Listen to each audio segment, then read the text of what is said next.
السلام علیکم ناظرین، آج ہمارے ساتھ موجود ہیں محمد حسن الیاس صاحب۔ حسن صاحب، آپ سب لوگ حسن صاحب سے واقف ہی ہوں گے۔ حسن بھائی استاد جاوید احمد گامدی صاحب کے تلمیذ رشید بھی ہیں اور فکر فراہی کے امین بھی ہیں۔ تو ہم حسن بھائی کو شکریہ کہتے ہیں کہ حسن بھائی نے ہماری ریکویسٹ پہ ٹائم نکالا اور ہم طالب علموں کو یہ موقع دیا کہ ہم ان سے استفادہ کر سکیں۔ تو حسن بھائی، آپ کا بہت شکریہ کہ آپ نے ہمارے لیے ٹائم نکالا۔ آپ کی عنایت بھائی، بہت شکریہ۔ مجھے جب معلوم ہوا کہ آپ لوگ نوجوان ہیں، طالب علم ہیں اور اس فکر کی اشاعت اس کو لوگوں میں پھیلانے کے لیے بھی اپنی خدمات انجام دے رہے ہیں، تو میرے لیے باعث تہنیت ہے آپ لوگوں سے ہم کلام ہونا۔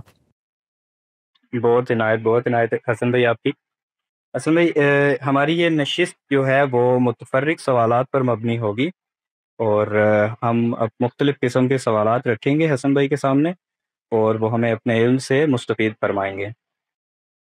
حسن بھائی، سب سے پہلا سوال جو میں آپ سے کرنا چاہتا ہوں وہ یہ ہے کہ قرآن مجید میں اللہ تعالیٰ نے السابقون و اولون کا درجہ بیان کیا ہے، جو غالباً انبیاء کے بعد سب سے بڑا درجہ ہے۔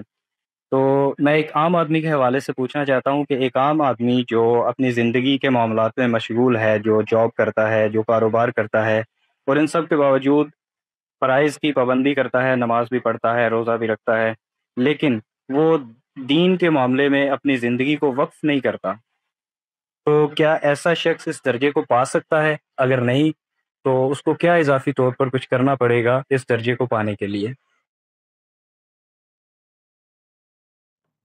جی بہت شکریہ جناب۔ دیکھیے، قرآن مجید کی سورہ واقعہ میں جہاں پر یہ تعبیر اللہ تعالیٰ نے بیان کی ہے سابقون الاولون کی، وہاں پر بیان کرنے کا جو مقصود ہے وہ لوگوں کو اس رویے کے بارے میں آگاہ اور متنبع کرنا ہے جو پیغمبر علیہ السلام کی دنیا میں آمد کے بعد ان کے مخاطبین میں سے ایک گروہ نے اپنایا تھا۔ دین کے اندر جب بھی کوئی چیز زیر بحث آتی ہے، بالخصوص قرآن مجید میں، تو اس کے پیچھے کوئی ریزننگ ہوتی ہے، کوئی ریشنیل ہوتا ہے، کوئی مقصدیت ہوتی ہے، کوئی وجہ ہوتی ہے۔ اللہ تعالیٰ ہمیں اگر کسی گروہ سے اور کسی خاص شناخت یا صفات رکھنے والے افراد کے مجموعے سے متعارف کروانا چاہتے ہیں یا ان کی کوئی تحسین کرنا چاہتے ہیں یا ان کو آئیڈیلائز کر کے بیان کرنا چاہتے ہیں، تو وہاں پر مقصود کیا ہے؟ اللہ کی کتاب میں جب بھی ہم اس طرح کے کریکٹرز کو پڑھتے ہیں تو اس میں جو اصل چیز ہوتی ہے وہ یہ کہ اس کے پس پردہ نہاں وہ کیا عوامل ہیں جن کی وجہ سے ان کا تعارف کروایا جا رہا ہے۔ اس کو قرآن مجید بار بار ہر جگہ پہ بتاتا ہے کہ ان اصطلاحات میں گم ہو کے کبھی مت رہ جانا، نہ ہی مثالوں کے اندر اپنے دماغ کو قید اور بند کر لینا۔ یہ سب چیزیں اصل میں ایک سبق کے لیے سکھائی جاتی ہیں، ایک ایسا احساس ہے جو تمہارے اندر اجاگر کرنا پیش نظر ہے، لیکن چونکہ قرآن مجید زندہ لوگوں سے گفتگو کر رہا ہے، ساتھ میں آپ صلی اللہ علیہ وسلم کے سامنے آپ کے مخاطبین موجود ہیں، ان مخاطبین کو سامنے رکھ کر اللہ تعالیٰ قیامت تک کی ہدایت قرآن مجید میں ثبت کر رہا ہے۔ جب ہم یہ کہتے ہیں کہ قرآن جو ہے وہ اپنی مضمون کے لحاظ سے، اپنی پریزنٹیشن کے لحاظ سے، اپنی ساخت کے لحاظ سے جس طرح اس کا پلاٹ تشکیل پایا ہے، وہ ایک پیغمبر کی سرگزشت انذار ہے، یعنی پیغمبر کو لوگوں کو دعوت دینے کے مراحل میں جو کچھ پیش آیا اس کی ایک زندہ روداد ہے جو اس کتاب میں ثبت کر دی گئی ہے۔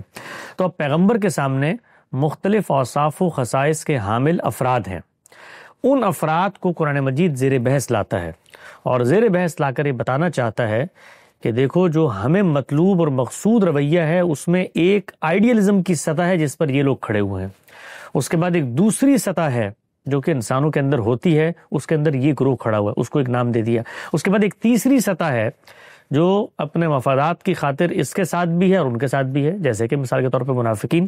تو ہر جگہ جہاں پر کوئی گروہ زیر بحث آیا ہے تو وہاں مقصود اور پیش نظر اللہ تعالیٰ کے یہ ہے کہ وہ انسانی زندگی کے اندر جب کوئی نئی حقیقتیں کسی فرد کے سامنے آتی ہیں تو وہ کیا رویے اختیار کرتا ہے، کیا درجات ہوتے ہیں اس کی شخصیت میں، قبولیت کے، ان کو نمایاں کر کے رکھا جائے۔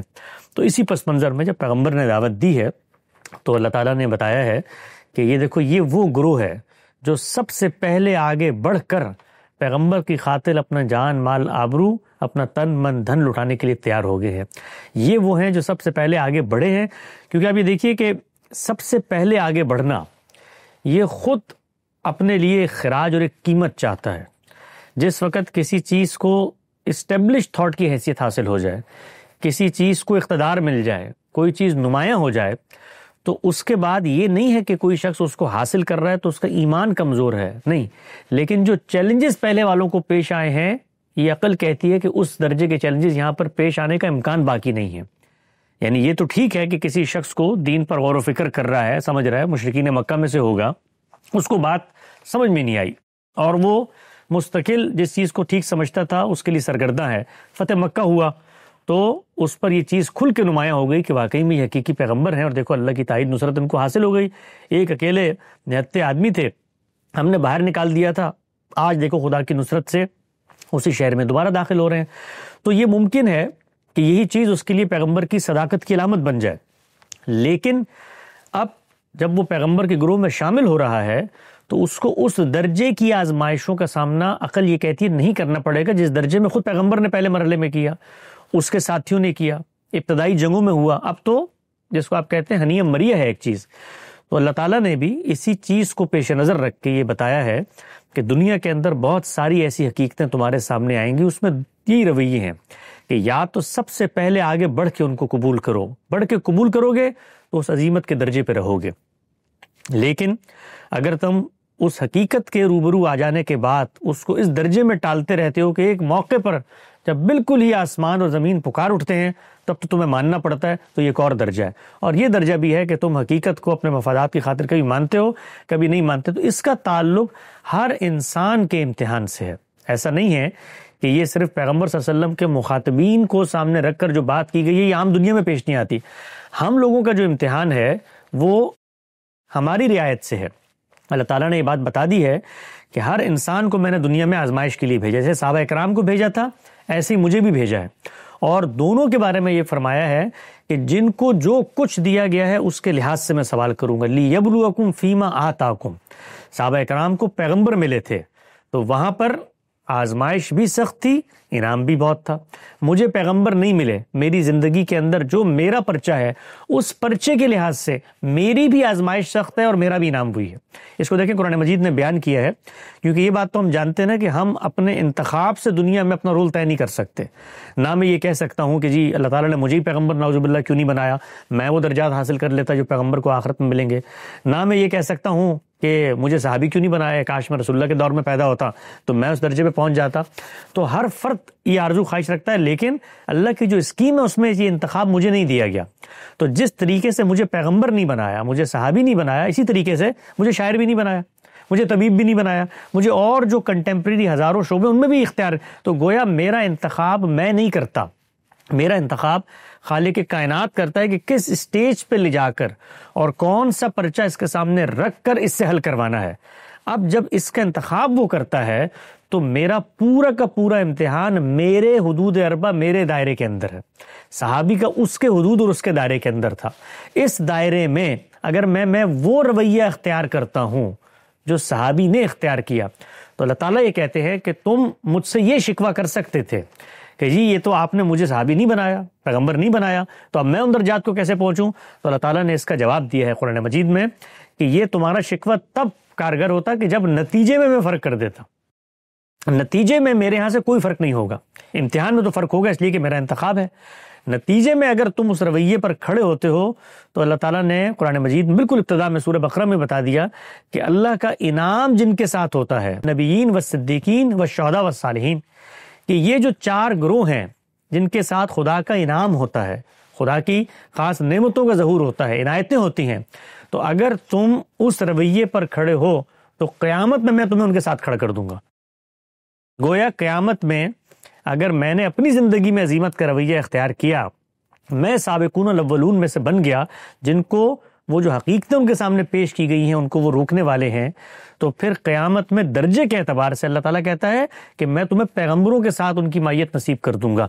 تو سابقون الاولون ایک صفت کا بیان ہے، اس صفت کو میں نے اور آپ نے سب نے اپنی اپنی زندگیوں میں اپنانا ہے۔ اگر ہم ان کو اپنائیں گے تو نتیجے کے اعتبار سے جو درجہ ان کو حاصل تھا وہ ہمیں حاصل ہو جائے گا۔ تو حسن بھائی اس لحاظ سے دیکھا جائے تو ہم لوگ صحابہ کرام کی بنسبت زیادہ سہولت میں ہیں، کیا یہ بات ٹھیک ہے؟ اس کو یوں میں بیان کروں گا کہ صحابہ اکرام کا جو معاملہ تھا وہ یہ تھا کہ ان کے ساتھ جو جزا و سزا ہونی ہے وہ دنیا کے اندر ہو جانی ہے۔ ہمارے لیے یہ مہلت رکھ دی گئی ہے کہ ہمارے ساتھ دنیا کے اندر فیصلہ نہیں ہوگا، لیکن جہاں پر ان کو یہ سہولت حاصل تھی کہ دنیا کے اندر مثال کے طور پہ یہ معاملات ان کے ساتھ ہو جاتے تھے، وہاں پر یہ آزمائش بھی ہے کہ اگر وہ نہیں مانتے تو دنیا میں عذاب بھی آتا تھا۔ صحابہ کو جہاں دنیا میں عنایتیں ملی رسول کی مائیت کی وجہ سے، وہاں عذاب کا نوید اور عذاب کا کوڑا بھی برسنے کو تیار تھا۔ تو آزمائش تو سخت ہے، لیکن ہر شخص کی آزمائش اس کے لحاظ سے ہے۔ ان کو اگر یہ پیغمبر کی مائیت ملی تو اس کے ساتھ ساتھ وہ تمام رکاوٹیں بھی موجود تھیں، پورے طریقے سے معاشرے کی رکاوٹیں موجود تھیں، آبا کی روایت موجود تھی، تاریخ موجود تھی، شرک کا پس منظر موجود تھا، اس میں پیغمبر کی موجودگی کے باوصف اس کی طرف التفات کرنا بہت مشکل تھا۔ ہمارا آج کیا معاملہ ہے کہ ہم دنیا کے اندر اسلام کو ایک عالمی تہذیب غلبے کی صورت میں 1000 سال میں دیکھتے چلے آئے، ہمارے خاندانوں میں ہم پیدا ہی مسلمان ہوئے، تو وہ جو پہلا مرحلہ ہے اس سے تو ہم سرے سے گزرتے ہی نہیں ہیں، یہ تو ہمیں ایک نعمت کے طور پہ مل گئی ہے۔ تو اس معاملے میں تو صحابہ اکرام نے ہم سے زیادہ کوشش کی ہے، ان کی آزمائش سخت تھی۔ لیکن اس کے بعد جو دوسرا پہلو آزمائش کا وہ یہ کہ جب کوئی چیز آپ کی روایت بن جاتی ہے، آپ کی تہذیب بن جاتی ہے، معاشرت بن جاتی ہے، اس پہ ایک تاریخی دوام اس کو حاصل ہو جاتا ہے، تو پھر اس کے ساتھ اٹیچمنٹ وہ انسان کا اپنا انتخاب نہیں رہتی۔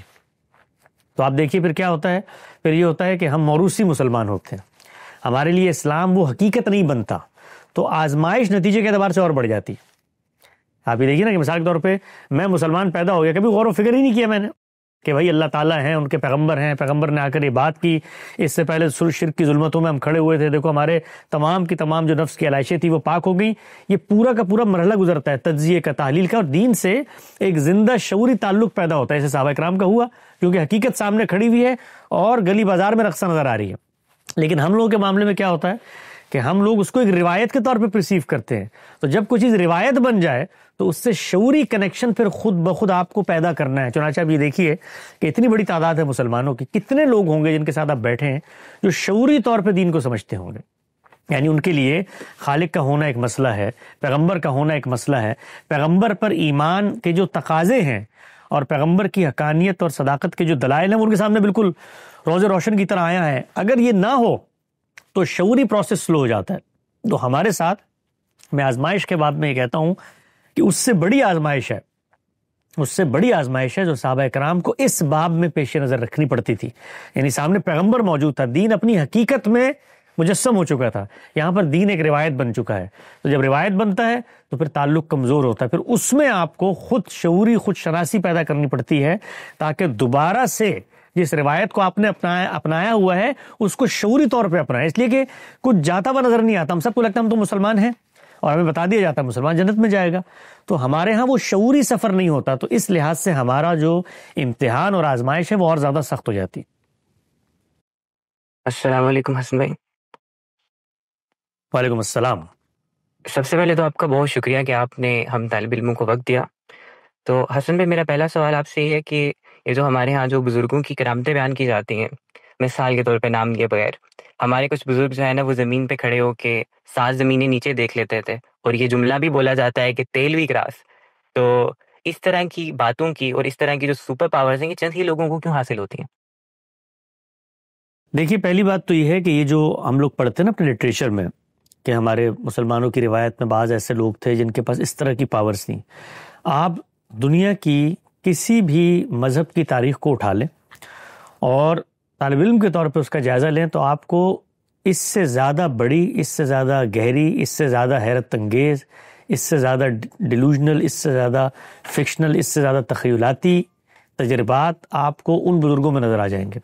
آپ ہندو میتھولوجی کا مطالعہ کریں، آپ جو اس سے پہلے یہودیوں کے اندر پورا کا پورا ایک تصور گزرا ہے ان گروہوں کا جو اس طرح نفسی علوم سے اشتغال پیدا کر لیتے تھے، ان کا مطالعہ کریں، اور آپ باقی جو دنیا میں مشرکانہ مذاہب ہیں ان کا مطالعہ، ہر جگہ پر آپ کو اس طرح کی سپر پاورز کا ظہور ہوتا ہوا نظر آئے گا۔ تو اب 2 سوالات پیدا ہوتے ہیں اس طرح کی جب چیز سامنے آتی ہے، چاہے وہ مسلمانوں کی اس تہذیبی تاریخ میں سامنے آئے یا باقی دنیا میں، کہ یہ جو کچھ ہوتا ہے کیا یہ حقیقت میں ہوتا ہے یا جھوٹ ہوتا ہے، یہ پہلا سوال۔ اور دوسرا سوال یہ ہے کہ جو کچھ ہوتا ہے اس کے بارے میں مذہب کیا کہتا ہے، کیا مذہب اس طریقے سے جو آپ کو مشاہدات ہوتے ہیں، آپ کائنات کے حقائق اور معارف کو جانتے ہیں، خالق کائنات سے کوئی رابطے پیدا ہو جاتے ہیں، اس کی بنیاد پر مذہب، اس کی ہدایات، اخلاقی کوڈ آف کنڈکٹ اس کو اخذ کرنے کی بات کرتا ہے. تو یہ دو سوالات ہیں جن کا ہمیں سامنا کرنا پڑے گا. اس میں مسلمانوں اور غیر مسلموں سے اوپر اٹھ کے اس معاملے کو دیکھنا چاہیے.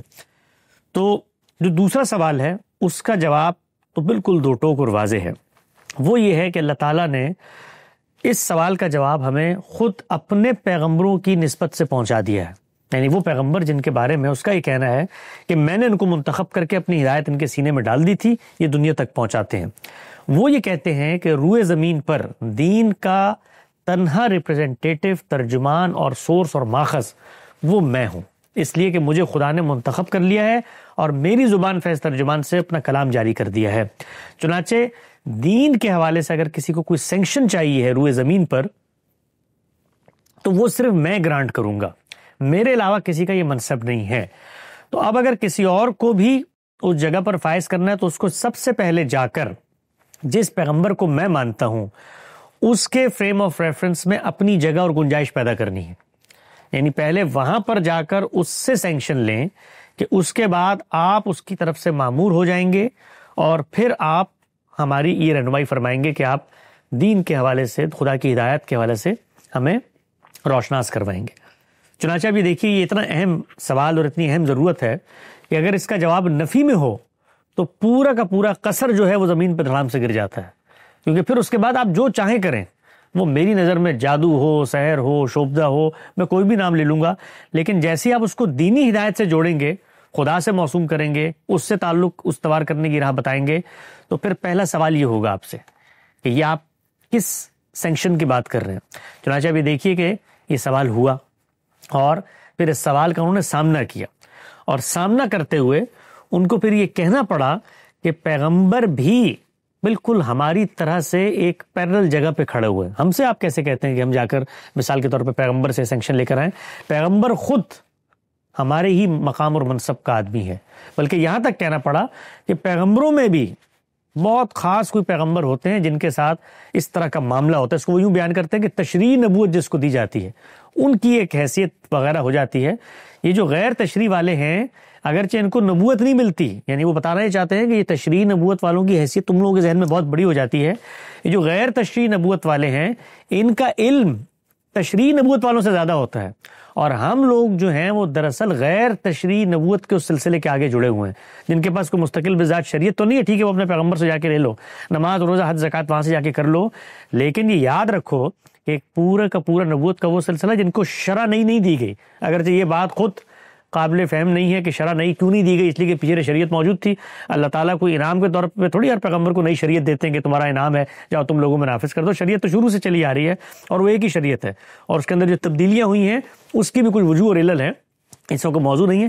تاہم یہ جو بات کرتے ہیں تو پھر اپنے آپ کو وہاں جوڑتے ہیں اور جوڑ کر یہ کہتے ہیں کہ ہم بھی نبوت کے اسی سلسلے کا تسلسل ہیں، اور ہم لوگ غیر تشریح نبوت میں جو ایک مقام حاصل ہوتا ہے وہ مقام ہے، وہی حقیقت محمدیہ ہے، ہم اس کا تسلسل ہے. چنانچہ آپ کتابیں پڑھیں، ابن عربی کی کتابیں پڑھیں، شیخ عبد القادر جیلانی کی کتابیں پڑھیں، تو وہ یہ کہتے ہیں کہ جب تم لوگ یہ آ کر ہمیں مسلمان اور یہ علماء کہتے ہیں نا کہ نبوت کا خاتمہ ہو گیا جی اور وہ دین کے تنہا ماخذ تھے، آخری پیغمبر تھے، تو وہ کہتے ہیں یہ باتیں کرنے سے میری کمر ٹوٹ جاتی ہے، قصر ظاہری، جب تم یہ کہتے ہو ختم نبوت ہو گیا تو اس کا مطلب یہ ہے کہ میرا کوئی مقام نہیں ہے، میرا کوئی منصب نہیں ہے، اب میں اللہ تعالیٰ کے سے کوئی رابطے استوار نہیں کر سکتا، تو یہ میری کمر توڑنے والی باتیں مت کرو.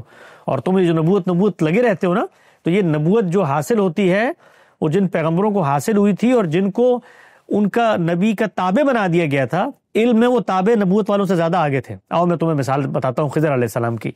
وہ تشریح نبی تو نہیں تھے لیکن علم میں تو دیکھو وہ تو ان سے بھی آگے تھے. تو پھر وہ اپنی مثالوں کو اس طرح سے مماثل قرار دے کے پیغمبر کی کرسی کے اوپر تھوڑی سی ایک اور کرسی لگا کے بیٹھتے ہیں، اور وہ بیٹھنا ناگزیر ہے، اس لیے کہ اگر آپ نہ بیٹھیں تو پھر میں آپ کے منہ سے خدا کی بات نہیں سنوں گا، میں آپ کے منہ سے خدا کی ترجمانی نہیں سنوں گا، پھر میں تو سب سے پہلے سینکشن کی بات کروں گا. چنانچہ وہ سینکشن لے کے آتے ہیں. تو ہماری جو اس پر تنقید ہے، پہلی تنقید وہ یہ ہے کہ جو سینکشن آپ لے کے آ رہے ہیں وہ علمی طور پر پروف نہیں ہوتی.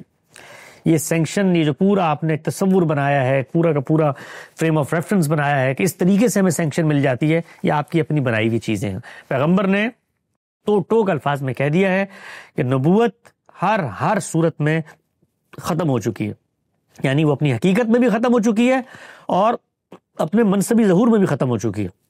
چنانچہ اب روئے زمین پر کوئی دوسرا پیغمبر نہیں آ سکتا. کوئی شخص دعویٰ نہیں کر سکتا کہ میں خدا کی سینکشن سے آ کر یہ باتیں کر رہا ہوں.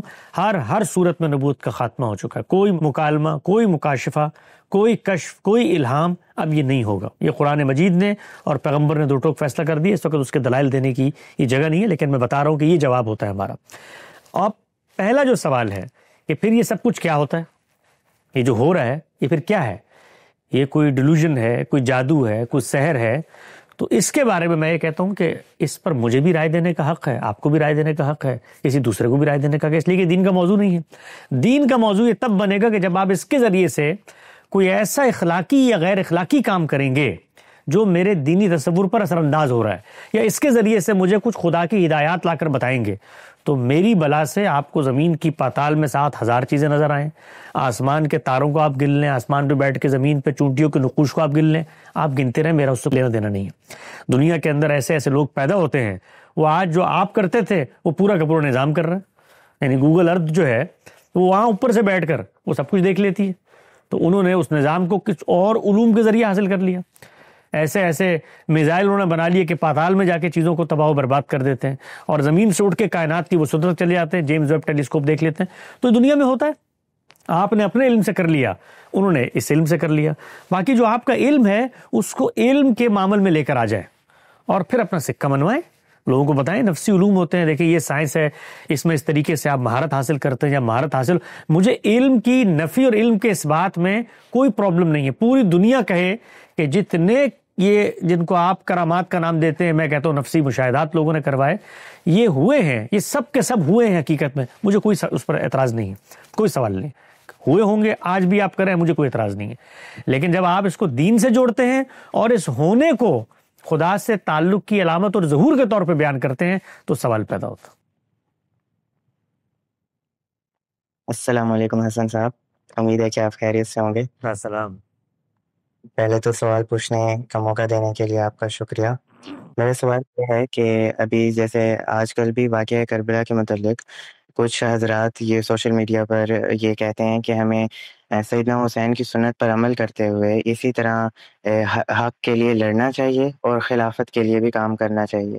تو جو اس واقعے سے وہ یہ ایک نتیجہ نکالتے ہیں کہ یہ درست ہے، اور اگر غلط ہے تو وہ غلطی کس جگہ پر کر رہے ہیں؟ سنت کا جو لفظ ہے دین میں، وہ میرے اور آپ کے لیے جب پوائنٹ آف ریفرنس بنتا ہے تو وہ پیغمبر کی سنت ہوتی ہے. اسی لیے میرا یہ خیال ہے کہ اس لفظ کا استعمال صرف پیغمبر تک ہی خاص رکھنا چاہیے، اگرچہ زبان کی روح سے اس میں کوئی حرج نہیں ہے. ہم طریقہ کار کے معنی میں اس کو استعمال کر لیتے ہیں. سب سے پہلے اللہ تعالیٰ نے اپنے لیے استعمال کی ہے سنت اللہ. لیکن جو غلط فہمی پیدا ہوتی ہے وہ عام طور پہ یہ ہوتی ہے کہ پیغمبر کے جو قریب کا حلقہ ہے اس کے ساتھ بھی جب ہم اس کو موسوم کرتے ہیں تو ایک تصور سننے والے کے ذہن میں آتا ہے کہ گویا یہ وہی دینی سنت کا تسلسل ہے جو ان کے ابھی ظہور پذیر ہو گیا کہ سیدنا حسین کی یہ سنت ہے. تو میں نے گزشتہ دنوں اس پر بڑی تفصیل سے گفتگو کی ہے کہ دین کی ہدایات کو سامنے رکھ کر پیغمبر کے بعد جو بھی شخص کوئی لاہ عمل اپناتا ہے اس کو باہر کیف اس کو دینی نصوص میں جا کے کوالیفائی کرنے کی ضرورت پڑے گی. یہ نہیں ہو سکتا کہ آپ یہ کہیں کہ میں پیغمبر کی زوجہ ہوں، یا میں پیغمبر کا بھانجا ہوں، یا میں پیغمبر کا چچا ہوں، یا میں پیغمبر کا نواسا ہوں، یا میں پیغمبر کا پوتا ہوں. جو بھی کہیں، اس کے بعد دین کے حوالے سے جو بھی میری تدبیر اور لاہ عمل ہے اس کو سینکشن حاصل ہوگی. یہ نہیں ہو سکتا. یہ اگر آپ کروانا چاہتے ہیں تو اس کے لیے سب سے پہلے ہمیں اور آپ کو یہ ماننا پڑے گا کہ روئے زمین پر اللہ تعالیٰ نے دین کے پھر 3 سورس اور ماخذ بنائے ہیں، اور وہ قرآن مجید ہے، وہ سنت ہے، اور وہ پھر پیغمبر صلی اللہ علیہ وسلم کے جو امیڈیٹ فیملی یا رشتہ دار ہیں ان کا عمل ہے. پھر وہ سب دین کا ماخذ بنیں گے. اگر معاملہ یہ نہیں ہے تو جس طرح باقی لوگوں کے تدبیر لائے عمل زیر بحث آئے گی، اس طرح پیغمبر کے رشتہ داروں کی اور آپ کے بچوں کی، آپ کے گھر والوں کی، آپ کے اعزاء اقربا سب کی پیش آئے گی. تو اس پس منظر میں سیدنا حسین کا جو اقدام ہے اس کا جائزہ لینے کا ہر ایک کو حق حاصل ہے. وہ کوئی معمور من اللہ شخصیت نہیں تھے، نہ خدا تعالیٰ نے ان کو یہ کرنے پر مجبور کیا تھا.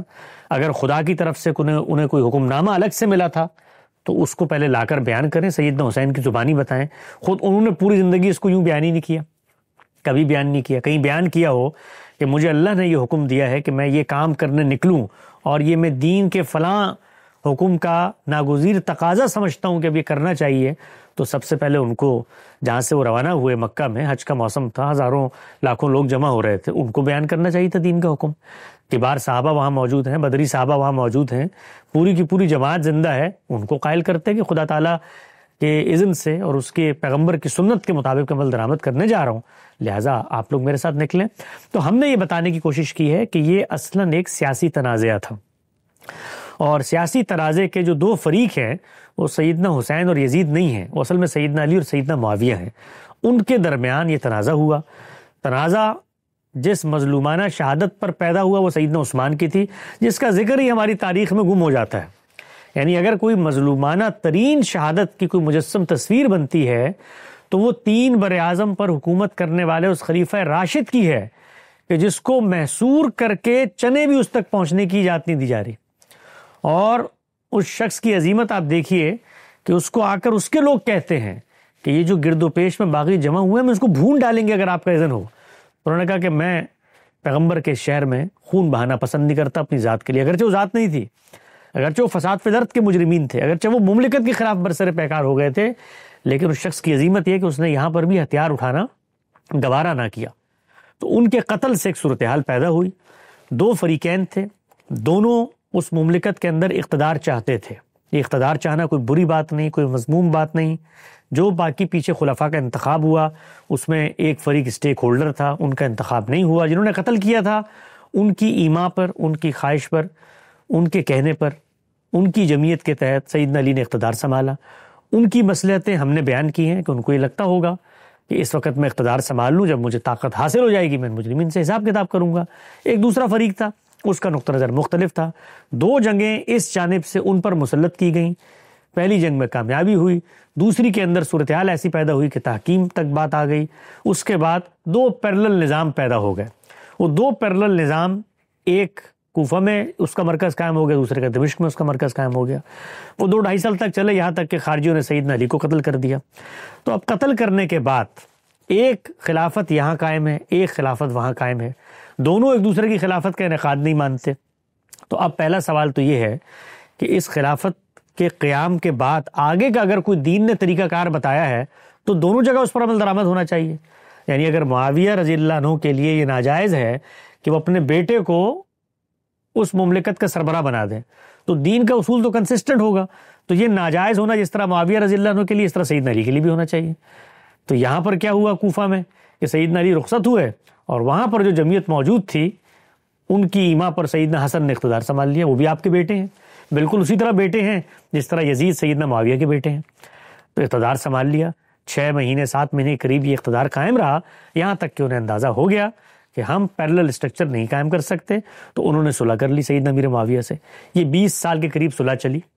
ان 20 سالوں میں جو دونوں فریقین ہیں وہ ایک دوسرے کے ساتھ مل کر بڑی محبت، بڑے تعلق کے ساتھ معاملات کو آگے بڑھاتے رہے۔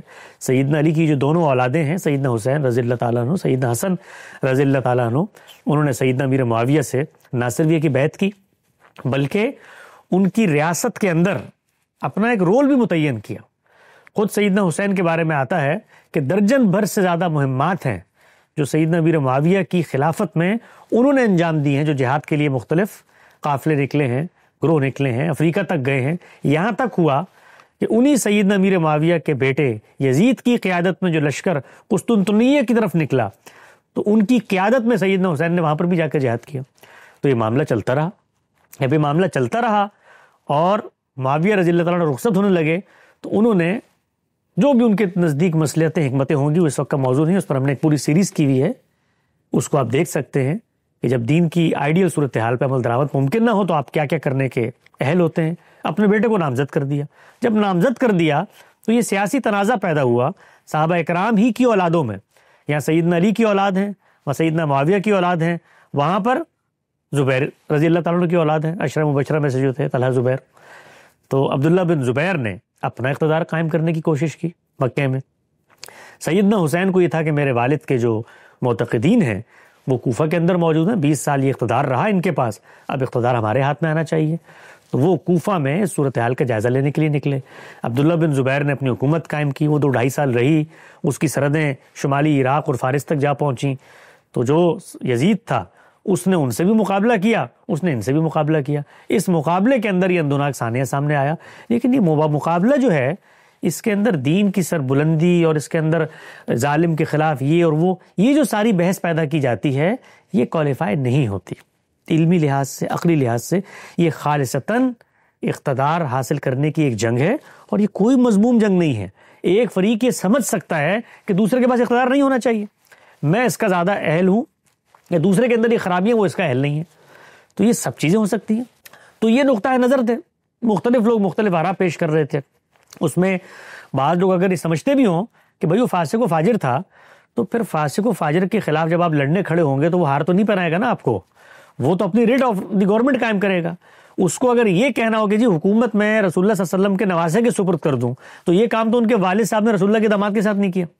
تو حقیقت کی جو دنیا ہے وہ بڑی مختلف ہے جذبات کی دنیا سے. چنانچہ یہاں پر بھی آپ دیکھیے کرنا کیا پڑتا ہے، وہ جو میں نے پچھلے سوال کے جواب میں بتایا کہ جس طرح صوفیاء کے اقدامات کو جسٹیفائی کرنے کے لیے ان کو دینی سینکشن دی جاتی ہے، تو بے عینی ہی یہاں پر بھی وہی کیا گیا.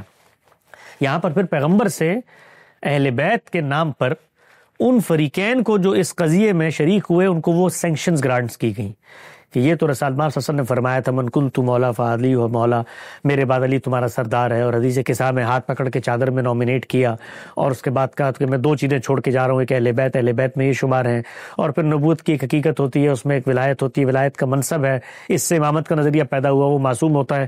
امام نے پھر اس پس منظر میں یہ سب کچھ کیا تو پھر وہ کرنا پڑے گا. اگر وہ نہیں کریں گے اقدامات زیر بحث آئیں گے، اقدامات زیر بحث آئیں گے تو جو پولیٹیکل سینیریو ہے اس کے تحت آپ کو ایک رائے قائم کرنی پڑے گی. چنانچہ یہ بات کہنا کہ ان کی کوئی سنت تھی اور وہ ہمارے لیے کوئی پوائنٹ آف ریفرنس بن جاتی ہے، یہ دینی لحاظ سے درست بات نہیں ہے. اچھا حسن بھائی، ایک سوال یہ ہے کہ آپ جانتے ہیں کہ اہل تشیعوں کا جو نقطہ نظر ہے امامت کے بارے میں وہ ایک خاص نقطہ نظر ہے جس کے مطابق وہ کہتے ہیں کہ مسلمانوں کا امام بھی مامور بن اللہ ہوتا ہے. تو اس کے ذیل میں وہ ضمنی طور پر روایات سے بھی کچھ استدلال پیش کرتے ہیں جن کا آپ نے استاد غامدی صاحب سے بھی تفصیلی جائزہ پیش کیا. تو میں سوال یہ پوچھنا چاہتا ہوں کہ اگر کوئی شخص تصور امامت کو تو نہیں مانتا لیکن یہ جو ذیل میں جو بیان کیے جاتے ہیں استدلال ان کو وہ مانتا ہے، مثال کے طور پر اہل بیت میں بھی ایکسٹینشن کرتا ہے، حضرت علی کی ایک خاص دینی حیثیت کو بھی تسلیم کرتا ہے، لیکن وہ تصور امامت کو نہیں مانتا، تو کیا ہم کہہ سکتے ہیں کہ یہ اس شخص کا فکری تضاد ہے؟ دیکھیے دنیا بھر میں کسی بھی دینی لٹریچر کی تفہیم میں اختلافات کو ہمیشہ گوارا کیا جائے گا. یہ نہیں ہو سکتا کہ رسول اللہ صلی اللہ علیہ وسلم کی کوئی روایت ہے، وہ روایت سے آپ ایک مفہوم ایک مدعا برآمد کر رہے ہیں، ایک مفہوم ایک مدعا میں برآمد کر رہا ہوں. مثال کے طور پہ یہی بات کہ بھئی اہل بیت کا جو لفظ ہے عربی زبان میں، کیا اس کے اندر گھر کے وہ افراد بھی شامل ہوتے ہیں جو باہر سے اس میں آ کر شامل ہو جائیں، یا یہ صرف قرآن مجید کی روح سے رسول اللہ کی ازواج کے لیے استعمال ہوا ہے؟ یہ فہم اور فکر کا مسئلہ ہے، اس میں آپ اور میں اختلاف کر سکتے ہیں. سوال یہ ہے کہ اس اختلاف کے نتیجے میں جو فکر ڈیولپ ہوگی وہ فکر کو قرآن مجید کے 4 کارنرز میں شامل ہونا چاہیے. مطلب یہ نہیں ہو سکتا کہ حدیث کے فہم کے نام پر میں شرک کرتا ہوں، اس کی سینکشن وہاں سے لے کر آ جاؤں کہ میں تو ایک روایت کی انڈرسٹینڈنگ کر رہا ہوں، رسول اللہ نے فرمایا کہ بھئی وسیلہ بنا لیا کرو مثال کے طور پہ، تو اب مجھے جو کچھ میں نے فکر وہاں سے اخذ کی ہے روایت کی بنیاد پہ اس کو باہر کیف قرآن مجید کی روشنی میں کوالیفائی ہونا ہے. تو سوال یہ ہے کہ اللہ تعالیٰ اپنے صحابہ میں سے، اپنے اہل بیت میں سے سیدنا علی کے بارے میں فضیلت کی باتیں کریں، وہ بالکل کریں، اس میں کوئی قرآن مجید کی خلاف چیز نہیں ہے. نہ مجھے ماننے میں کوئی آر ہے کہ اللہ کے پیغمبر نے ان کے بارے میں بہت ساری باتیں کی ہوگی، لیکن یہ سب چیزیں ان کی آخرت سے متعلق ہیں. مجھ سے جو آپ یہ چیز منوانا چاہتے ہیں تو ایمان کے مبادی کے طور پہ منوانا چاہتے ہیں، عقیدے کے رکن کے طور پہ منوانا چاہتے ہیں، اسلام کے بنیادی مطالبات اور ضرورت کے طور پہ منوانا چاہتے ہیں، تو اس کی سینکشن لے کر آئیں کہ میرے مسلمان ہونے کے لیے ضروری ہے کہ میں سیدنا علی یا سیدنا حسین کی اس حیثیت کو مانوں ورنہ میں مسلمان نہیں ہوں گا، یا کسی اور صحابی کے بارے میں آپ ہی کہہ لیں. تو یہ وہ کام ہے جس سے گڑبڑ پیدا ہوتی ہے. تو اسی لیے ایسا نہیں ہوتا کہ لوگ محض روایت کی بنیاد پر ایک اختلاف پیدا کر لیں، نہیں، وہ پھر اس کے بعد ایک قصر تعمیر کرتے ہیں، ایک محل بناتے ہیں. اس محل کو اسلام کا جو نقشہ ہے اس کو قبول کرنا چاہیے، اور وہ ہے قرآن مجید کے اندر. تو جو بات آپ نے کی ہے وہ بات مسئلے کو حل نہیں کرتی، اس لیے کہ اس کے نتیجے میں کچھ چیزیں پیدا ہو جاتی ہیں، تو وہ پیدا کرنے کا عمل اگر پھر قرآن مجید کی روشنی میں جا کے حل کیا جائے تو تصفیہ ہو جائے. اس لیے کہ قرآن مجید یہ کہتا ہے کہ دین کے باب میں جو بھی اختلافات ہوں گے اس میں فیصلہ کن اتھارٹی میری ہے، تو میں اس کو ایک جگہ پہ رکھتا ہوں. اس کے بعد آثار و روایات کی اپنی توضیح اور اپنی تفسیر اور تشریح سے قصر تعمیر کرتا ہوں، اور پھر اس کو اسلام کی تصویر کا رخ دکھا کر دنیا کو کہنا چاہتا ہوں کہ آؤ تم بھی اس کی طرف. تو یہ کام نہیں ہو سکتا.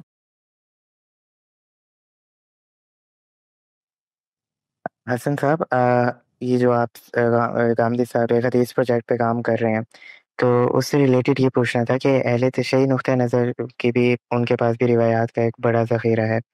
تو غامدی صاحب سے پوچھا گیا تھا، انہوں نے کہا تھا کہ یہ ان کا منہاج الگ ہے تو ہم اس پروجیکٹ میں اس کو شامل نہیں کر سکتے، لیکن کیا ان کا تنقیدی جائزہ کیا جا سکتا ہے ان روایات کا جو، یا ان کا جو منہاج ہے اس کی جو غلطی اگر ہے واضح کرنے کے لیے؟ کیا اس پروجیکٹ میں ایسا کوئی ہمیں کچھ تمہید میں یا مقدمے میں کچھ نظر آ سکتا ہے؟ جی دیکھیے، اہل حدیث نقطہ نظر میں بہت بڑی خدمات کی ہیں انہوں نے حدیث کی، اس میں کوئی ایسے شبہ شک کی بات نہیں ہے کہ ان کے ہاں حدیث سے کبھی اشتغال نہیں رہا. پورا کا پورا ایک پیرلل ذخیرہ ہے جو مرتب ہوا ہے، اور وہ اگر آپ تقابلی طور پہ جائزہ لیں تو ایسا نہیں ہے کہ بالکل ہی منفرد ہے. اس میں کچھ 70-80% چیزیں وہی ہیں جو ہمارے ہاں ذخیرہ روایت کے اندر آئی ہیں، اور خود ہمارے ہاں جو کتابیں ہیں ان کے روات تک کے بارے میں بحث ہو جاتی ہے کہ وہ ان میں سے بعض تشیع و منہاج پہ تھے یا نہیں تھے، اور اس پر پھر گفتگو کر کے کلام کیا جاتا ہے. ہمارا جو استفادہ تھا وہ اپنے پروجیکٹ کا جو کارپس ہم نے متعین کیا اس میں نہ لینے کی ایک بڑی بنیادی وجہ ہے. وہ وجہ یہ ہے کہ ان کے اصول حدیث میں جر و تعدیل کے باب میں جو ائمہ کی حیثیت ہے وہ ایک دینی کونوٹیشن میں ڈیولپ ہوئی ہے. لہٰذا وہ ائمہ کو ائمہ معصومین قرار دے کر ان کے اوپر تحقیق کے ان معیارات کا اطلاق نہیں کرتے جو اہل سنت والجماعت کے احباب کرتے ہیں. تو ہم اس کو عقلاً درست سمجھتے ہیں، علمی طور پہ درست سمجھتے ہیں کہ پیغمبر کے بعد یہ سینکشن کسی کو حاصل نہیں ہے کہ وہ کسی بات کو نقل کرتے ہوئے کوئی غلطی نہ کرے، کوئی خطا نہ کرے، اس میں اس کا فہم داخل نہ ہو جائے. ہمارے ہاں تو یہ معاملہ اس درجے عروج پر پہنچ چکا ہے کہ آپ کے لیے شاید یہ بڑے اچنبے کی بات ہو کہ جر و تعدیل کے علماء ان فقہاء اور علماء کے بارے میں جن کو امت میں غیر معمولی درجہ حاصل ہو گیا ہے اس وقت بھی اور اس وقت بھی تھا، ان تک کے بارے میں ان معیارات کو کمزور کرنے پہ آمادہ نہیں ہے، بلکہ ان کا بیلاغ اطلاق کرتے ہیں. آپ سراج الائمہ امام ابو حنیفہ علیہ رحمہ کے بارے میں اگر جر و تعدیل کے علماء کا حکم پڑھ لیں تو یہ واقعہ ہے کہ آپ کے پیر تلے زمین کھنچ جائے گی. یا امام محمد کے بارے میں اگر آپ ان کا حکم پڑھ لیں تو آپ حیران پریشان ہو جائیں گے. ایک ہی جماعت کے لوگ ہیں لیکن وہ کہتے ہیں کہ اس کرائیٹیریے کا اتنا بے لاگ اور بے رحمانہ اطلاق ہم کریں گے کہ اس میں کسی شخص کی عظمت ہمیں روک نہیں سکتی. چنانچہ امام محمد کے بارے میں جو الفاظ جر و تعدیل کے علماء نے لکھے، میں ان کو یہاں دہرانا نہیں چاہتا، بہت سارے عقیدت مندوں کے لیے دل خراشی کا باعث بنیں گے، لیکن وہ اس معاملے میں یعنی اتنے بڑے فقیہ، اتنے بڑے عالم، اتنے بڑے حکیم جنہوں نے دین کی شریعت پر اور ان چیزوں پر اتنی کتابیں لکھی، اتنا کام کیا، وہ حدیث کی سند ان کے منہ سے لینے کو آمادہ نہیں ہے، اس لیے کہ وہ سمجھتے ہیں کہ یہ ان معیار پہ پورا نہیں اترتے اور ہم ویریفائی اس درجے میں نہیں کر پائے ان کو. تو وہاں پر ان کا یہ حال ہے. اور ہمیں یہ لگتا ہے کہ تاریخ کے معاملوں میں جہاں پر عقل یہ کہتی ہے کہ آپ کو اس درجے تحقیق کرنی چاہیے، اہل سنت نے جو منہاج ڈیولپ کیا جر و تعدیل کے باب میں وہ اہل تشیع سے مختلف ہے، اور اہل تشیع کے اس منہاج میں ایک دینی کونوٹیشن شامل ہو گئی ہے، وہ درست نہیں ہے. لہٰذا جب آپ ایک منہاج کو درست سمجھ کے تحقیق کرنے جا رہے ہیں تو یہ نہیں ہو سکتا، یہ سیلف کانٹرڈکٹری ریسرچ ہو جائے گی کہ آپ اسی سے مختلف ایک منہاج کے مٹیریل کو بھی اس کے اندر لے آئیں. تو اس وجہ سے ہم نے جو اہل تشیع کا ذخیرہ ہے اس سے براہ راست اپنے کام میں استفادہ نہیں کیا. تاہم وہ امور جن میں اختلاف ہے، وہ امور جس طرح آپ نے ذکر کیا، خود ان کا تنقیدی یہ ہمارے یہاں بھی ہو رہا ہے. اور ڈاکٹر شہزاد سلیم صاحب نے اپنی کتاب جو جمع قرآن کے اوپر لکھی ہے اس میں تمام شیعہ روایات کا استقصاء بھی کیا ہے، تائید و تنقید کا عمل بھی کیا. اچھا، تو حسن بھائی میرا آپ سے سوال یہ ہے کہ میں خدا سے محبت کیوں کروں؟ یعنی میں ڈر تو جاتا ہوں، اسی لیے میں برائی سے بچتا ہوں اور نیک عمل کرتا ہوں کہ کہیں مجھے جہنم میں نہ ڈالتا ہے، پر میں اس ہستی کے لیے محبت کے جذبات کیسے پیدا کروں جس نے مجھے اتنی بڑی آزمائش میں ڈال دیا؟ ماں کے لیے کیا جذبات ہوتے ہیں آپ کے جب وہ آپ کو آزمائش میں ڈال کے چھوٹی عمر میں صبح صبح سویرے اٹھاتی ہے، نہلاتی ہے، یونیفارم پہناتی ہے اور زبردستی اسکول بھیج دیتی ہے؟ تو بڑے ہو کر کیا جذبات ہوتے ہیں اس ماں کے بارے میں آپ کے لیے؟ یہی کہ انہوں نے ایک اچھی چیز کی ہے، محبت ہوتی ہے۔ محبت ہوتی ہے اس لیے کہ نتیجہ آپ کو نظر آ رہا ہوتا ہے۔ جب آپ کے سامنے نتیجہ واضح ہو جائے تو اگر کسی شخص نے بظاہر آپ کو لگ رہا ہے کہ آپ کے ساتھ زیادتی کر دی ہے، بظاہر لگ رہا ہے، مجھے اور آپ کو ذرا پیچھے پلٹ کے دیکھیں بچپن میں کہ جس وقت بچے ہوتے ہوئے ہمارا دل چاہ رہا ہوتا تھا کہ سردیوں میں ہم اسی گرم بستر اور کمبل میں بیٹھے رہیں، اور وہاں سے ماں کی آواز آتی تھی اور تنبیہ اور ڈانٹ آتی تھی اور وہ میں اٹھا کے منہ ہاتھ دھلا کے ناشتہ کرا کے اسکول بھیج دیتی تھی، تو ہمارے کیا جذبات ہوتے تھے اس کے بارے میں؟ اور آج پیچھے پلٹ کے ہم دیکھتے ہیں کہ زندگی میں جب کچھ اسی پڑھنے لکھنے سے حاصل ہو جائے تو اسی ماں کے بارے میں کیا جذبات ہوتے ہیں؟ کیوں پیار کرنا چاہتے ہیں مجھ سے، کیوں محبت کرنا چاہتے ہیں؟ اس لیے کہ نتیجہ ہمیں بتا رہا ہوتا ہے کہ وہ ہمارا خیر خواہ ہے۔ تو اللہ تعالیٰ کیا کہتے ہیں؟ اللہ تعالیٰ کہتے ہیں وَلَن يَرْضَ لِعِبَادِهِ الْكُفْرَ، اے بندے میں راضی نہیں ہوں کہ تو میرا انکار کرے، میں نہیں چاہتا یہ، اور میں نے تو تیرے لیے یہ غیر معمولی نعمتوں کا بندوبست کر رکھا ہے، تو یہ رنگ رنگی تجھے دنیا میں دی، یہ آزادی تجھے دنیا میں نے دی، اور رستے تیرے سامنے کھول دیے، اور یہ بھی بتا دیا تیری فطرت میں پیوست کر کے کہ حقیقت کیا ہے، نیکی کیا ہے، بدی کیا ہے۔ اچھا یہ بھی کم تھا نا، تو پہلا فرد جس کو میں نے دنیا میں بھیجا اس کو بھی پیغمبر بنا دیا، اور ایک لمحے کے لیے دنیا میں پیغمبروں کی دعوت کو ادھر سے ادھر نہیں ہونے دیا، اور تم لوگ پیدا ہوئے ہو تو تاریخ کے اس دور میں جہاں پر میں روز تم سے گفتگو کرتا ہوں قرآن مجید کی صورت میں۔ تو اس سب کے بعد تمہیں بتانا چاہتا ہوں کہ جس زندگی کو تم حقیقی زندگی سمجھتے ہو، یہ حقیقی زندگی کے چند ابتدائی سال ہیں، ان کو میری مرضی کے مطابق گزار دو۔ اس میں آزمائش بھی ہے لیکن بغرض امتحان ہے، اس میں عنایت بھی ہے لیکن بغرض امتحان ہے، تو یہ گزار دو۔ اس کے بعد میں ہاتھ پھیلائے تمہارا منتظر ہوں، اور میں تمہیں اپنی بادشاہت، خدا کیا ہے؟ خدا زمان و مکان سے ماورا ہستی ہے، اس کی بادشاہت بھی ابدی اور ازلی ہے، اس ابدی بادشاہت میں ایک حصہ اپنے ان نیک بندوں کو بھی دے دوں گا کہ جن کو نہ ماضی کا کوئی پچھتاوا ہوگا نہ مستقبل کا اندیشہ، اور وہ حیات جاودہ کی زندگی جنت میں گزاریں گے، تو میں جنت کی ابدی شہریت کے لیے تمہیں مستحق کر کے اپنی خدائی کے ایک درجے میں شریک کر لوں گا کہ تم وہاں پر خود اپنی دنیا خود چلا رہے ہوگے۔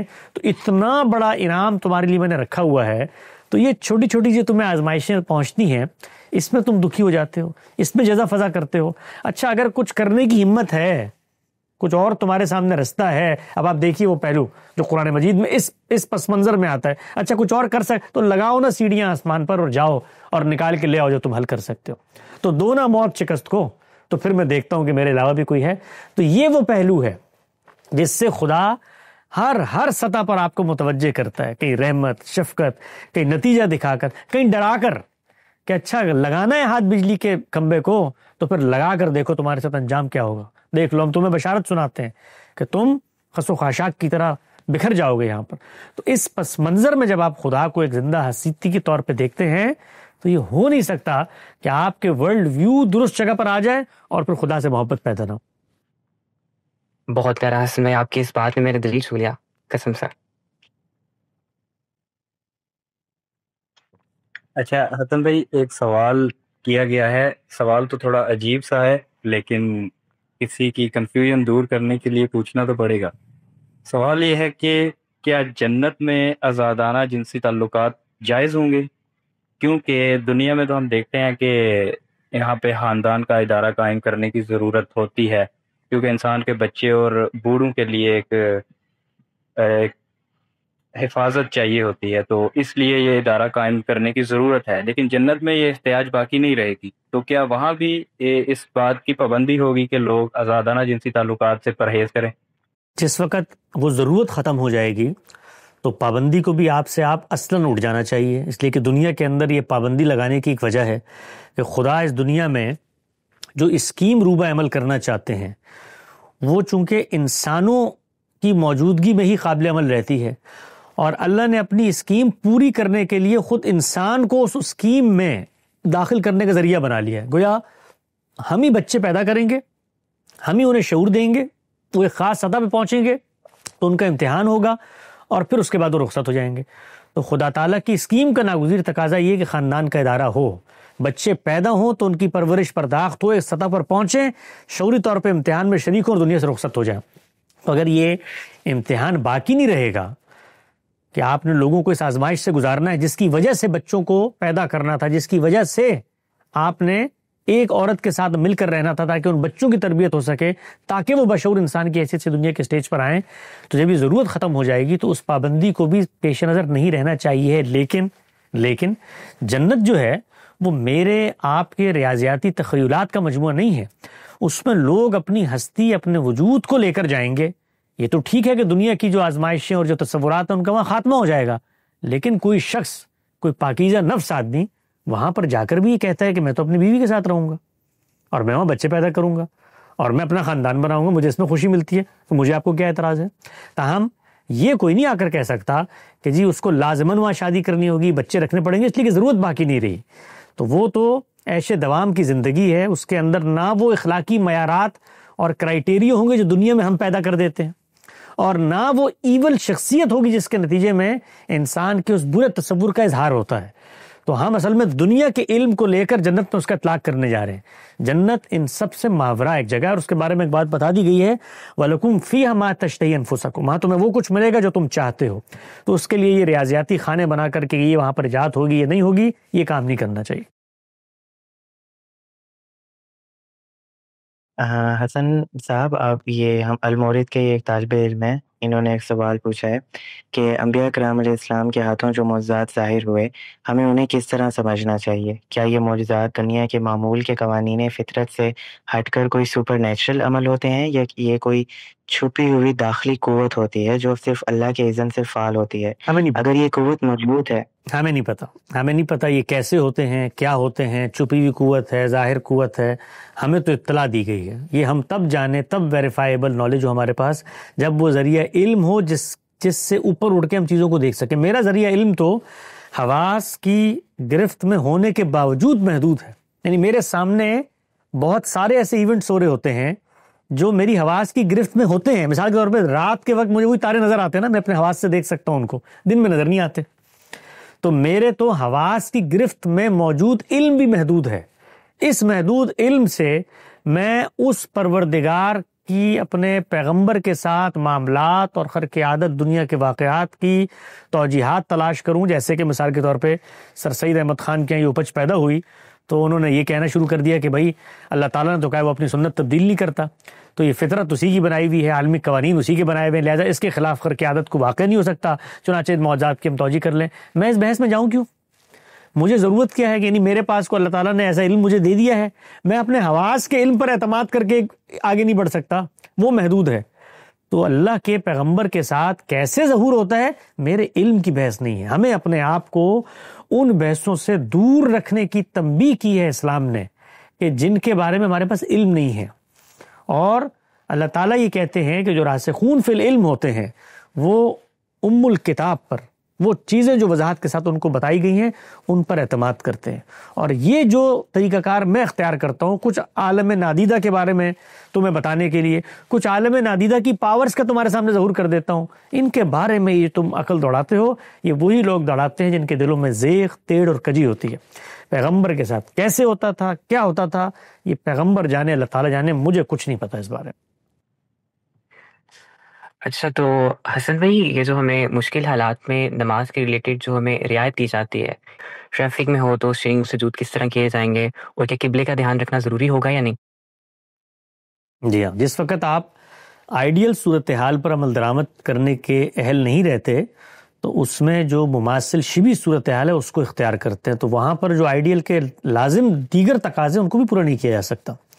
مثال کے طور پر جس وقت قرآن مجید نے بتا دیا مریض اور مسافر روزے مؤخر کر لو، تو یہ تو واضح ہو گیا نا کہ مریض اور مسافر کہہ کر کوئی حقیقت پیش نظر ہے، اور وہ یہ کیا کہ غیر معمولی مشقت ہو، تو غیر معمولی مشقت آپ کو ہوتی ہے تو رخصت مل جاتی ہے۔ رخصت بعض خود دین نے طریقہ کار مقرر کر دی، مثلا روزوں میں تو ضرورت نہیں تھی کیونکہ اور دنوں میں رکھنے تھے، روزے تو وہی ہیں، لیکن نماز مختصر کرنی تھی تو اس کو بھی پیغمبر نے سنت کے ذریعے جاری کر کے بتا دیا کہ مختصر کرنے کا طریقہ کیا ہوگا، 4 2 ہو جائیں گی، 3 3 ہی رہیں گی، اسی طریقے سے 2 کو ملا کر پڑھ سکتے ہو، یہ ساری چیزیں خود سنت نے جاری فرما دی۔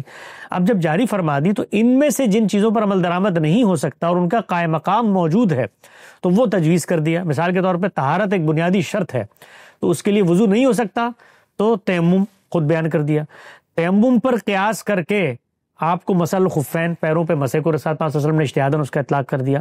اسی طریقے سے جہاں پر آپ کی گرفت میں نہ ہو کہ قبلہ کہاں ہے، تو دین کا اصول ہے لا یکلف اللہ نفسا الا وسعہا، حد وسع سے بڑھ کے کوئی ذمہ داری آپ پر نہیں ڈالی جاتی. آپ تعین کریں اپنے لحاظ سے، سورج کے لحاظ سے کرنا چاہتے ہیں سورج کے لحاظ سے کر لیں. کمپاس ہے، آج کل تو کوئی مسئلہ ہی نہیں، موبائل فون میں پتہ چل جاتا ہے. لیکن کسی ایسی جگہ نہیں ہوتا، وہ اللہ کا نام لے کے جس طرف منہ کر کے جائیں. قبلہ کیا ہے؟ قبلہ تو خدا کا متعین اذن ہے، اس طرف منہ کر کے پڑھو، ورنہ بنی اسرائیل کو تو ان کے گھروں کو قبلہ قرار دے دیا تھا. تو قبلہ خدا کا حکم ہے. مسلمانوں کو کہا کہ کچھ عرصے کے لیے بیت المقدس کی طرف منہ کر کے نماز پڑھو تاکہ دلوں سے یہ چیز نکل جائے کہ اب تمہارا انتخاب ہو گیا اور اب تم بالکل برتر قوم ہو. تو یہ تمہیں بتانا چاہتا ہوں میں، تو آزمائش کے لیے. تو قبلہ اگر نہیں معلوم تو اپنی تعین سے، اپنے تصور سے اصل چیز پیش نظر رہنی چاہیے ہے کہ یہ جو اعضاء مقرر کیے گئے ہیں اس کا مقصد خدا کے سامنے حضوری ہے، اور خدا نے اپنے معبد کی طرف منہ کر کے ہمیں حضوری کے لیے کہا ہے. اب گاڑی چلاتے ہوئے میں موڑ رہا ہوں تو میں وہاں قبلہ کہاں تلاش کروں گا؟ تو جب وہاں میں رکوع نہیں کر رہا، سجدہ نہیں کر رہا، وضو نہیں کر رہا، تو قبلے کی پابندی کیسے لازم آئے گی؟ اچھا حسن بھائی، ایک سوال اتمام حجت کے حوالے سے ہے کہ رسولوں کی اقوام پر جو عذاب آتا ہے، تو اس حوالے سے یہ سوال ہے کہ جنگ بدر کے بارے میں یہ کہا جاتا ہے کہ وہ یوم الفرقان تھا، خدا کے فیصلے کا دن تھا. اس دن اللہ تعالیٰ کا عذاب نازل ہوا تھا منکرین قریش پر. تو سوال یہ پیدا ہوتا ہے کہ مسلمانوں کی جماعت میں سے بھی بتایا جاتا ہے کہ کم و بیش 14 صحابہ اس جنگ میں شہید ہوئے تھے. تو کیا اس عذاب کی زد میں وہ صحابہ بھی آ گئے تھے اس عذاب کی زد میں؟ کیونکہ ہم دیکھتے ہیں کہ پچھلی امتوں کے بارے میں بیان کیا جاتا ہے کہ ان کو انفرادی طور پر ہر ایک کو عذاب سے بچا لیا جاتا تھا. تو کیا یہ سمجھا جائے کہ صحابہ بھی اس عذاب کی زد میں آ گئے؟ صحابہ کا ان جنگوں میں شہید ہونا عذاب نہیں، خدا کی عنایت اور رحمت کا ظہور ہے. اللہ تعالیٰ چاہتا تو وہ آسمان سے عذاب نازل فرما دیتا. اس نے ایک پیغمبر کو بھیجا، پیغمبر نے وہ دعوت دی تو کچھ لوگ ان پر ایمان لے آئے. اب یہ ان لوگوں کا امتحان تھا کہ عذاب چونکہ ان کے ہاتھوں سے مسلط ہونا ہے تو وہ اپنے آپ کو اس درجے میں اولو العزم کریں کہ وہ میدان جنگ میں اتریں. تو جب وہ میدان جنگ میں اتریں تو قرآن مجید تو یہ کہتا ہے کہ اس جذبہ سرشاری کو دیکھ کر کہ خدا کی راہ میں یہ لوگ جان دینے پر آمادہ ہیں، اس درجہ عظیمت پر کھڑے ہوئے ہیں، ہم نے ان میں سے بعض کو شہداء منتخب کر لی. الفاظ ہے قرآن مجید کے کہ ان میں سے ہم نے بعض کو شہادت کے منصب پر فائز کر دیا. تو اللہ تعالیٰ کے لیے کیا مشکل تھا؟ اللہ تعالیٰ تو عذاب لانا چاہتے تو آسمان سے ہی عذاب آ جاتا. تو پہلی چیز تو یہ کہ یہاں پر لڑنے والوں کا امتحان ہے کہ کس درجہ عظیمت تک وہ جاتے ہیں، کہ جان دینے کی جگہ پر بھی جاتے ہیں تاکہ دوسروں کے لیے بھی مثال قائم ہو. خدا کے اس رستے میں جان دینے سے بھی گریز نہیں کرنا. تو اللہ تعالیٰ نے کیا کہا دوسری جگہ کہ ہم نے تمہارے جان اور مال کے عوض تمہاری آخرت کا سودا کر لیا. تو یہ اللہ کی عنایت تھی کہ اس میں صحابہ اکرام شہید ہوئے. وہ جو شہادت کے جذبے سے سرشار تھے، بیتاب تھے کہ اللہ ان کا انتخاب کر لے، اللہ نے کہا ہم نے بعض کا انتخاب کر لیا اس میں. حسن صاحب، کچھ عرصے پہلے نا آپ سے ایک بہن نے سوال پوچھا تھا خواتین کا کھیلوں میں حصہ لینے کے متعلق. وہ تب مطمئن نہیں ہوئی تھی، اب انہوں نے سوال بھیجا ہے. وہ یہ کہہ رہی ہیں کہ اگر کسی خاتون میں یہ صلاحیت موجود ہے کہ وہ عالمی کھیلوں میں حصہ لے سکتی ہے، اگر اولمپکس میں جاتی ہے تو وہاں پہ بہت اسٹرکٹ ڈریس کوڈ ہوتے ہیں، اب وہ اگر وہاں پر کھیلنا چاہتی ہے تو کیا ایسے کھیلوں میں حصہ لینا شرعاً جائز ہوگا؟ حالانکہ وہ جو لباس ہے وہ بہت تنگ ہے اور شرعی طور پر بھی وہ پردے اور حیا کے تقاضوں کے خلاف ہوتا ہے. تو ایک خاتون کو اگر بہت اچھا رشتہ ملتا ہے ایک آدمی کا کہ جو ارب پتی ہے، دنیا پہ حکومت کر رہا ہے، لیکن اپنے کریکٹر کے لحاظ سے تھوڑا سا کمزور ہے، شراب بھی پی لیتا ہے، کبھی زنا بھی کر لیتا ہے، تو عورت اس کے بارے میں انتخاب کرتے ہوئے کیا کرائٹیریا سامنے رکھے گی؟ نہیں کرے گی نا. اگرچہ بہت فوائد اس کو حاصل ہو رہے ہوں، کیوں نہیں کرے گی؟ اس لیے نہیں کرے گی کہ اس کے دل میں جن چیزوں کی اہمیت ہے اس کے لیے وہ ان بڑے گولز، بڑی آسائشوں کی بھی قربانی دے گی. تو یہ تو دنیا کا امتحان ہے. تو اگر اولمپکس میں آپ اس درجے میں پہنچنا چاہتے ہیں جہاں پر آپ کو اپنے ویلیوز کو کمپرومائز کرنا ہے، تو اگر آپ کمپرومائز کرنے پر آمادہ ہیں تو سوال کیوں کر رہی ہیں؟ اور اگر ویلیوز کی دل میں کوئی اہمیت ہے تو ان کی بڑے ہونے سے کوئی فرق نہیں پڑتا. میرا امتحان اولمپک کا میڈل جیت کے دنیا میں نہیں آگے بڑھنا، میرا امتحان اخلاقی امتحان ہے. تو اخلاقی امتحان میری ذات کی حد تک ہو تو وہاں پر میں ترجیحات بھی قائم کرتا ہوں یا نہیں کرتا. اگر کرتا ہوں تو پھر اس طرح کے معاملات میں بھی کرنی چاہیے. مطلب کیا ہو جاتا ہے کبھی کبھی ہمیں کہ میں اپنے ویلیو سسٹم کو پیچھے رکھ کر یہ قربان کرنے پہ تیار ہو جاؤں چونکہ مجھے ایک سونے کا تمغہ ملے گا عالمی کھیلوں میں جیت کے. مسلمان اور بندہ مومن کا جو ایمان ہے، اس کا جو ورلڈ ویو ہے، اس کا جو ویلیو سسٹم ہے، اس میں یہ کمپرومائزز نہیں ہوتے. اگر یہ کمپرومائز کرنا ہے تو پھر ہر سطح پہ کریں. یہاں پر اس پہ کر لیں، وہاں کسی چور سے شادی کر لیں، وہاں کسی کا غبن کا مال کھا لیں، وہ کہیں جی اس سے مجھے بڑا فائدہ ہو رہا ہے. تو یہ نہیں ہوتا دنیا کے اندر. دنیا میں آپ کانسیکوینسز کو سامنے رکھ کے ڈیسیجنز لیتے ہیں. میں اگر کسی چیز کو اخلاقی طور پہ درست نہیں سمجھتا تو کیوں نہیں سمجھتا، اس کا ایک کانسیکوینس ہے. فرق کیا پڑتا ہے؟ فرق تو آدمی کپڑے پہن لے اور کپڑے اتار دے، کوئی فرق نہیں پڑتا. جسم تو وہی ہے، فرق کانسیکوینسز سے پڑتا ہے. میرے خالق نے مجھے منع کر دیا کہ شرمگاہوں کا اظہار نہیں ہونا چاہیے. تو اب اگر کسی اسپورٹ میں ایسا ہوتا ہے تو میں اس اسپورٹ کو جوتے کی نوک پہ رکھوں گا.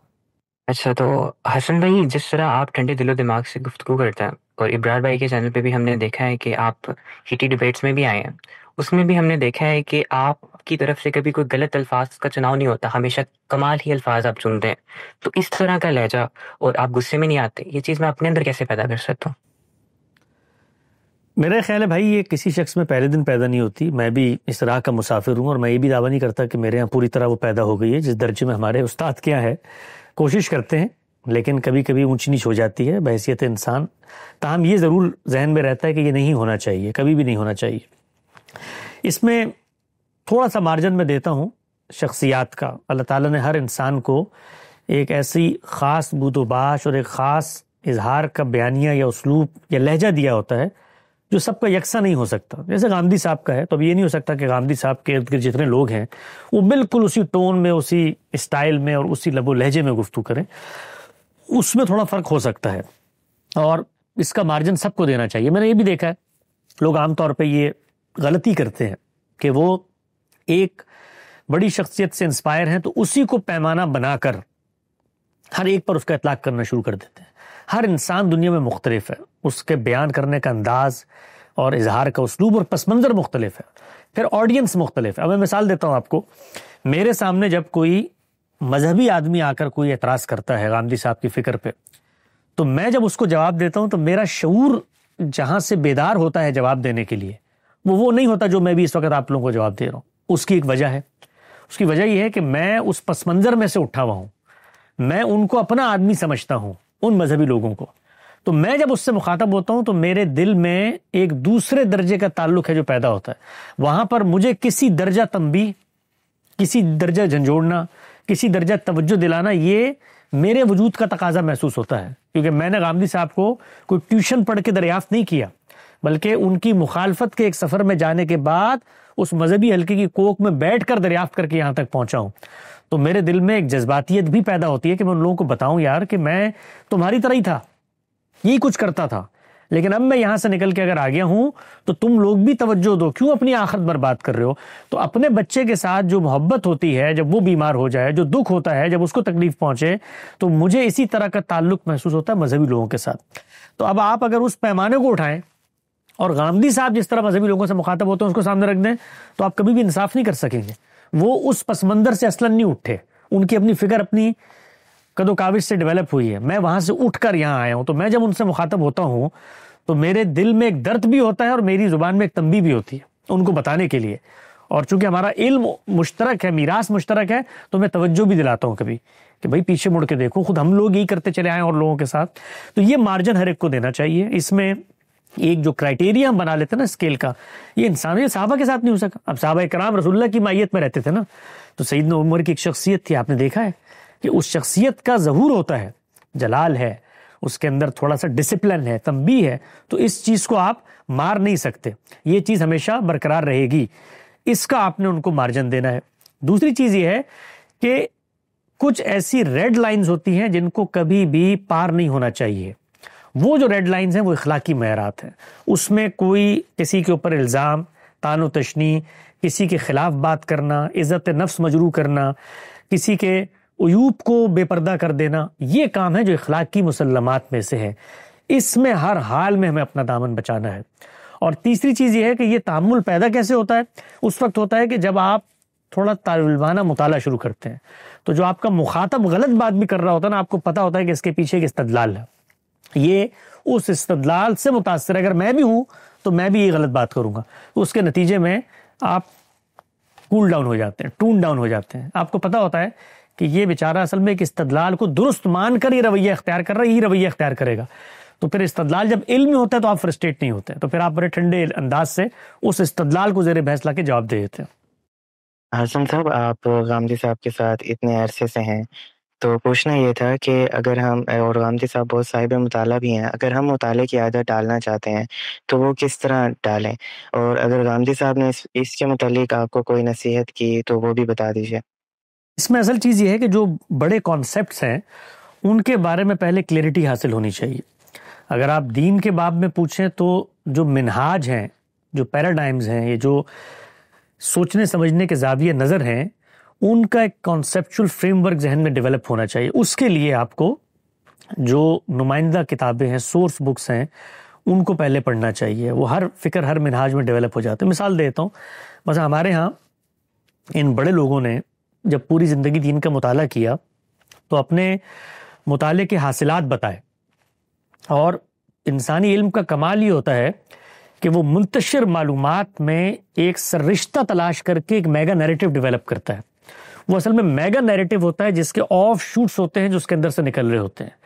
تو دین اسلام کھڑا ہوا ہے اوپر، اس سے کچھ فکر پیدا ہوئی ہیں، افکار پیدا ہوئے ہیں، تعبیرات پیدا ہوئی ہیں. تو ان میں صوفیانہ روایت ہے، سلفی روایت ہے، فقہی روایت ہے، اسی طریقے سے ایک منہاج عقیدت ہے، یہ فراہی روایت. یہ بڑے پیراڈائمز ہیں.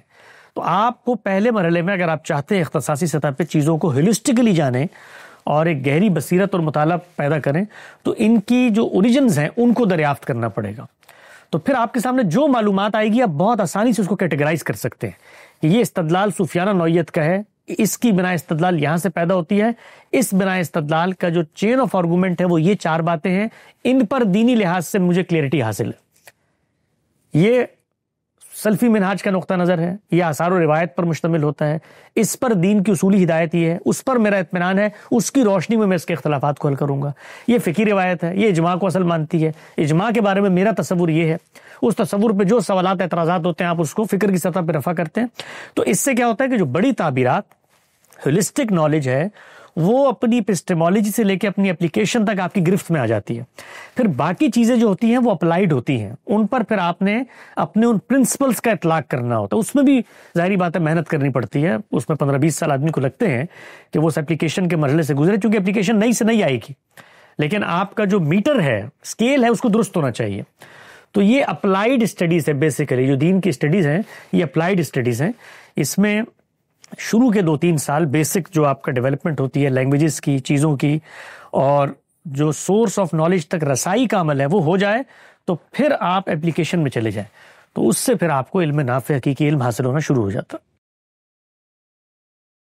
جی بہت شکریہ. اور بس ایک یہ پوچھنا تھا کہ حدیث کی کتاب کب شائع ہوگی؟ آپ نے پچھلے دسمبر کا کہا تھا. جی اصل میں کتاب جب شائع کرنے کے لیے آدمی بیٹھتا ہے، خاص طور پہ وہ غامدی صاحب کی کتاب ہو، تو غامدی صاحب کا معاملہ یہ کہ چھپنے کوئی چیز جاری ہو تو یہ عام تحریریں جو ہماری حدیث کا ہم کام کرتے ہیں ان کی خدمت میں پیش کرتے ہیں، اس پہ حواشی لکھتے ہیں، پھر آتے ہیں جاتے ہیں، یہ کام ایک ایک روایت پہ کبھی کبھی 20 سے زائد دفعہ ہوتا ہے.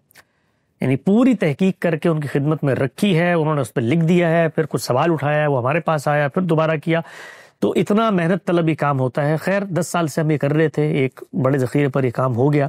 تو جب کتاب کو چھاپنے کی باری آئی تو جب سارا کام سامنے رکھتے ہیں تو پھر کچھ سوالات پیدا ہو جاتے ہیں کہ اس کام میں پریزنٹیشن کی کچھ اور بہتری کی جائے. تو کافی سارے ابواب ہیں، تو یہ ذہن میں ایک تصور پیدا ہوا کہ ان سب کا بھی ایک مختصر جامع تعارف ہونا چاہیے. تو پھر اتنے ابواب تھے 70-80 کے قریب، ان سب کا الگ سے تعارف لکھا گیا. پھر اس تعارف کی تنقیح کا مراحل تھا. بہرکیف کتاب کو پھر چھاپنے کے لیے جب بیٹھے، اس کو اس کے اندر جو اس کے مسائل ہیں، چیزیں، پریزنٹیشن، خوبصورتی، پھر پڑھتے ہوئے کچھ گیپس نمایاں ہوتے ہیں. ابھی صورتحال یہ ہے کتاب کی کہ وہ پریس میں ہے اور ہماری طرف سے فائنل ہو چکی ہے اور اس کی ڈمی بھی ایک دفعہ سامنے آ چکی ہے.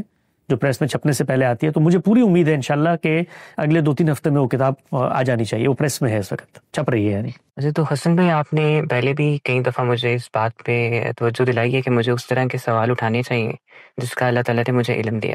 یعنی آپ سے میں نے تخت بلقیس کا سوال کیا تھا، تو میں آپ سے یہ جاننا چاہتا ہوں کہ کون سی ایسی چیزیں ہیں جن کے اوپر مجھے تحقیق کرنی چاہیے اور کون سی ایسی چیزیں ہیں جو میرے علم کے اندر آتی ہیں.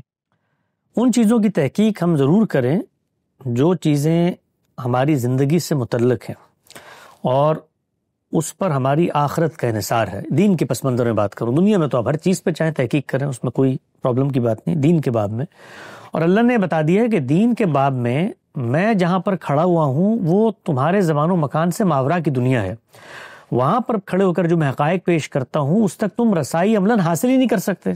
بھئی جنت میں نے بھی بنائی نہیں ہے، میں اس کی ایک تصویر تمہیں کھینچ کے دے رہا ہوں، تمہیں کیا شعور ہوگا؟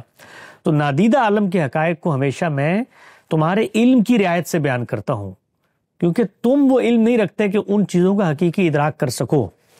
تو مجھے یہ ذریعہ اختیار کرنا پڑتا ہے.